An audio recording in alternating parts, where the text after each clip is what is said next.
mulai rambut bagian apa batuk atau rambut ya bagian apa ngarep ngene. Jadi nek rambutnya sampean kandel berarti harus bolak-balik ya. Min muqaddimur ra'si ila guri ya. Berarti sampean ketika nek rambutnya kandel berarti sampean harus apa? Bolak-balik.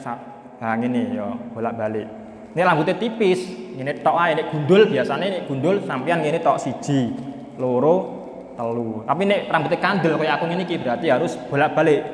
Balik meneh dianggap siji ya, hitungan siji, loro, telu. Itu kesunatannya Imam Syafi'i. Tapi ngongkoni Imam Syafi'i ku ngono, ngongkoni lho ya, ngongkoni. Ora kok sebagian itu ora kok ngongkoni Imam Syafi'i tapi ya apa? Tapi ngono mau iku sah. Tapi ngono mau sebagian lah iku sah, ora kok ngongkoni. Mangkane Imam Syafi'i berpendapat kesunatannya membasuh sirah iku kabeh. Kaya Imam Malik. Al-khamisu utawi apa mau rukune wudu kang nomor 5 iku ghusl rijlaini iku mbasuh sikil loro ma'al ka'baini sertane kemiran loro. Asadisu utawi rukune wudu sing nomor 6 iku at-tartibu iku tertib. Terus yang ke berapa ini? Yang kelima yaitu apa? Membasuh sikil loro ya. Wa arjulakum ilal ka'bain. Jadi ketika sampean basuh sikil loro ilal ka'bain sampai polok, ya padha mau nek sampean basuh sampai polok ya kudu napa melebihi batas polok. Aja sampai sampean gak melebihi. Lah, ketika sampean poloke sampean sikile sampean kok menawa pecah-pecahe, wajib digosoki ya. Nek sikile sampean ono pecah-pecahe, biasane kan ono sing pecah-pecah sikile ya. Nek ono pecah-pecahane wajib digosoki. Mergo apa? Mergo pecah-pecahane iku mau di anggota di mahal di panggonan sinan jero iku kan ketika nek gak mau kosoki iku gak mlebu banyu. Banyune gak mlebu nang panggonan jero. Makanya wajib dikosoki. Lah menurut Imam Malik malah cek iku ana pecah-pecahane cek ora tetap wajib dikosoki Imam Malik. Tapi Imam Syafi'i wajibe ngosoki iku ketika apa? Ketika ada pecah-pecahane utawa ketika ada maneknya harus dikosok-kosoki. Makanya Imam Syafi'i ku koyok-koyok melu Imam Malik, tapi ya koyok-koyok wae. Pancen ya meh, pancen gurune jenenge guru ya kudu jenenge murid ya kudu anut gurune kan. Koyok-koyok anut.